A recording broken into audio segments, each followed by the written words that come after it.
कैसे एयरपोर्ट के रनवे पर दो प्लेन्स आपस में टकरा गए और सैकड़ों मासूम लोगों को अपनी जान गंवानी पड़ी। कैसे बॉम्ब धमाके से बचने की कोशिश में काल चक्र दो एरोप्लेन्स को एक ऐसे एयरपोर्ट पर लाया जहां यह दर्दनाक हादसा हुआ।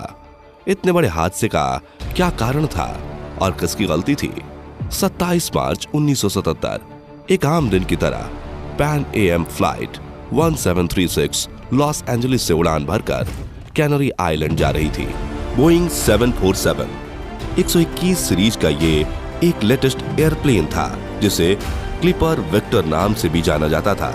किसी भी एयरलाइन को दिए जाने वाले 747 सीरीज का ये पहला एयरप्लेन था और उस दिन प्लेन में 380 पैसेंजर्स के साथ 16 क्रू मेंबर्स भी सवार थे। उसी वक्त इस फ्लाइट से कुछ ही दूरी पर एक KLM फ्लाइट 4805 भी एम्स्टर्डम से उड़ान भरकर कैनरी आइलैंड जा रही थी। KLM की ये फ्लाइट पैन AM फ्लाइट से आगे चल रही थी।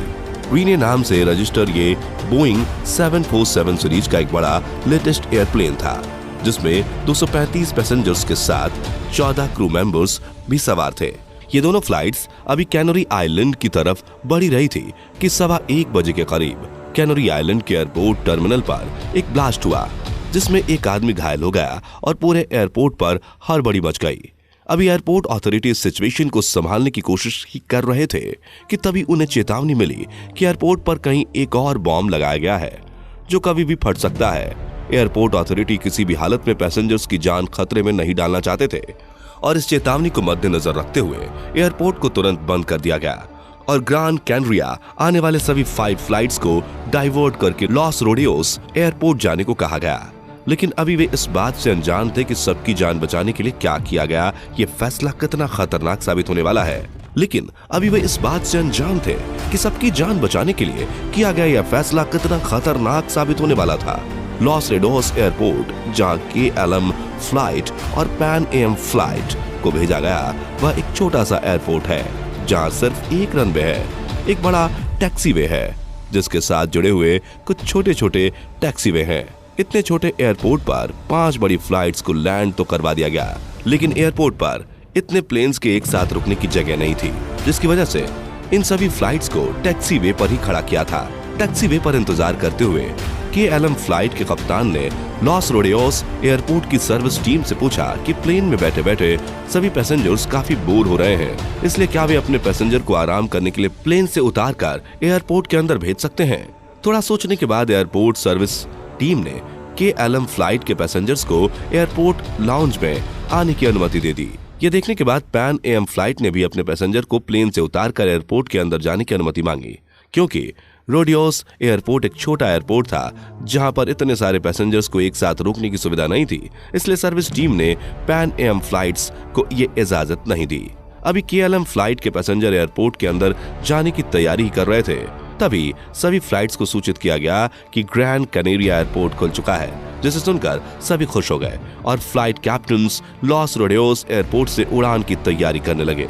तभी KLM फ्लाइट के कप्तान ने लॉस रोडियोस एयरपोर्ट पर ही प्लेन में फ्यूल भरवाने के बारे में सोचा और एयरपोर्ट के कर्मचारियों को प्लेन में फ्यूल भरने का ऑर्डर दे दिया।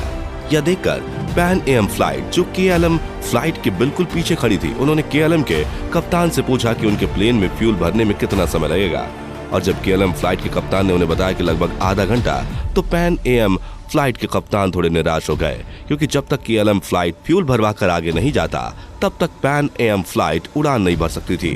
KLM फ्लाइट के फ्यूल भरने में लगने वाले टाइम के कारण इतनी सारी फ्लाइट्स के टेक ऑफ को मैनेज करना रेडियोस एयरपोर्ट टीम के लिए कंफ्यूजिंग हो रहा था।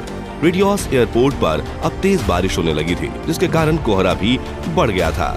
जैसे ही KLM फ्लाइट फ्यूल भर के उड़ान भरने को तैयार हुआ, कंट्रोल टावर से उन्हें बैक ट्रैकिंग स्टार्ट करने को कहा और साथ ही साथ कंट्रोल टावर ने पैन AM फ्लाइट को भी KLM फ्लाइट को फॉलो करने को कहा। कंट्रोल टावर ने पैन AM फ्लाइट को हिदायतें दी कि वे डायरेक्ट रनवे पर ना जाएं और एग्जिट 3 पर ही वेट करें। पैन AM टावर द्वारा दिए गए इंस्ट्रक्शन पर चल रहा था लेकिन टावर में लोग बहुत कंफ्यूज थे क्योंकि बारिश के बाद एयरपोर्ट पर काफी ज्यादा धुंध हो गई थी और टावर से एयरपोर्ट की कुछ जगहें साफ दिखाई नहीं दे रही थी। उस वक्त एयरपोर्ट पर इतना कोहरा था कि पैन AM को सामने कुछ दिखाई नहीं दे रहा था। उन्हें समझ ही नहीं आ रहा था कि आखिर वे कहां जा रहे हैं। जहां पैन एम फ्लाइट रास्ता समझने की कोशिश कर रही थी, वहीं KLM फ्लाइट अपनी बैक ट्रैकिंग पूरी करके रनवे पर पहुंच चुकी थी।